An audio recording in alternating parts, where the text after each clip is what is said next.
नहमदुहु व नुसल्ली अला रसूलिहिल करीम अम्मा बाद फ़नऊज़ बिल्लाहि मिनश शैतानिर रजीम बिस्मिल्लाहिर रहमानिर रहीम। मुअज़्ज़ज़ सामीन कराम अस्सलामु अलैकुम। आज हम बात करेंगे हारूत और मारूत के बारे में।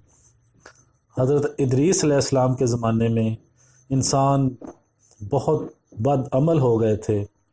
फ़रिश्तों ने बारगाह इलाही में अर्ज़ किया कि मौला, इंसान बहुत बदकार है और ये खिलाफत के लायक नहीं है, इन्हें माज़ूल कर दिया जाए या कम अज़ कम खलीफा ये रहें और वज़ीर हम, ताकि हम इनके बिगड़े काम संभाल लें।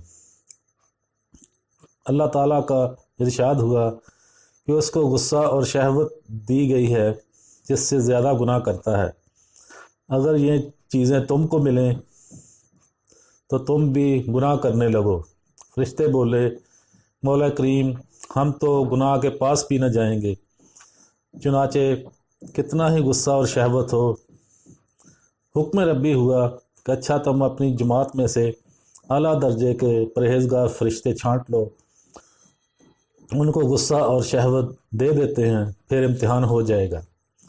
चुनाचे हारूत और मारूत, जो बड़े ही इबादत गुजार फरिश्ते थे, इंतखाब में आ गए। अल्लाह ताला ने उनको ये चीज़ें यानी गुस्सा और शहवत देकर शहर बाबल में उतार दिया और फरमाया कि तुम काजी बनकर लोगों का फ़ैसला किया करो और रोज़ाना इसमें आज़म के ज़रिए शाम को आसमान पर आ जाया करो।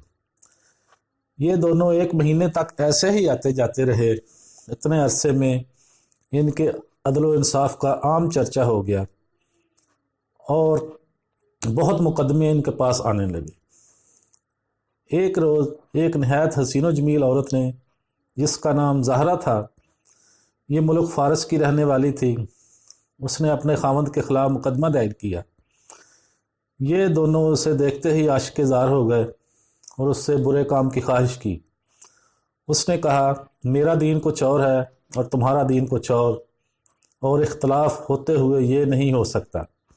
नीज़ मेरा शौहर बड़ा गैरतमंद है, अगर इसे खबर लग गई तो मुझे कत्ल कर देगा। लिहाजा पहले तो आप मेरे बुत को सजदा करो और फिर मेरे शौहर को कत्ल करो, फिर मैं तुम्हारे और तुम मेरी।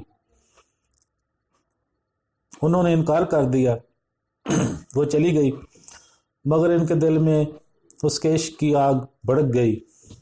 आखिर उसे पैगाम भेजा कि हम तेरे घर आना चाहते हैं। सार आँखों पर ये दोनों उसके घर पहुंच गए। उसने अपने आप को आरास्ता किया और उनसे फरमाया कि या तो आप लोग मुझे इसमें आज़म सिखा दें, या बुत को सजदा करें, या शौहर को कत्ल करें, या शराब पी लें। उन्होंने कहा कि इसमें आज़म असरार इलाही है, उसको ज़ाहिर करना बहुत जुल्म है। बुत परस्ती करना शिरक है और कत्ल हक़्क़ुल इबाद। लो शराब पी लें। चुनाचे शराब पी ली। जब शराब पीकर मस्त हो गए, ज़हरा ने उनसे बुत को सजदा भी करवा लिया, अपने शौहर को कत्ल भी और इसमें आज़म भी पूछ लिया। ज़हरा तो इसमें आज़म पढ़कर सूरत बदल कर आसमान पर पहुँच गई। हक़ ताला ने इसकी रूह को ज़हरा सितारा से मुत्तसिल किया और इसकी शक्ल ज़हरा सितारा की तरह हो गई। जब इनका नशा उतरा तो ये इसमें आज़म भूल चुके थे और अपने किए पर नादम और शर्मिंदा थे। हक़ ताला ने फ़रिश्तों से फरमाया कि इंसान मेरी तजल्ली से दूर रहता है। ये दोनों शाम को हाज़िर बारगाह होते थे, फिर भी शहवत से मगलूब होकर सब कुछ कर बैठे। अगर इंसान से गुनाह सरजद हों तो क्या ताज्जुब है। तमाम फ़रिश्तों ने अपनी ख़ता का इकरार किया और ज़मीन वालों पर बजाय लान तान करने के उनके लिए दुआए मग़फ़िरत करने लगे। कुरान फरमाता है, वल मलाइकाति युसब्बिहूना बिहम्दि रब्बिहिम व यस्तग़फ़िरूना लिमन फ़िल अर्ज़। फिर ये दोनों हज़रत इदरीस अलैहिस्सलाम की बारगाह में हाज़िर हुए और शफ़ाअत के तालिब हुए। आपने उनके हक़ में दुआए मग़फ़िरत की। बहुत रोज़ के बाद हुक्म इलाही आया کہ ان کو اختیار دیجئے کہ یا تو دنیاوی عذاب قبول کر لیں یا آخرت کا۔ حضرت ادریس علیہ السلام نے انہیں حکم الہی پہنچایا۔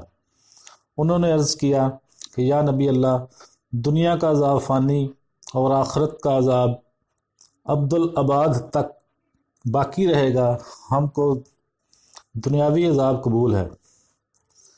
چنانچہ حق تعالیٰ نے فرشتوں کو حکم دیا کہ ان دونوں کو لوہے کی زنجیروں میں جکڑ کر بابل کے کنویں میں اوندا لٹکا دیں۔ اس کنویں میں آگ بھڑک رہی ہے اور یہ لٹکے ہوئے ہیں۔ فرشتے باری باری سے ہر وقت ان کو کوڑے مارتے ہیں۔ سخت پیاس سے ان کی زبانیں باہر لٹکی ہوئی ہیں۔ یہ عذاب قیامت تک ایسا ہی شدید رہنے والا ہے۔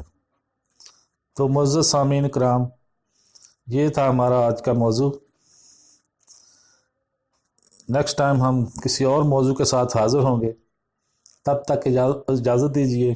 خدا حافظ، والسلام، وآخر دعوانا ان الحمد للہ رب العالمین۔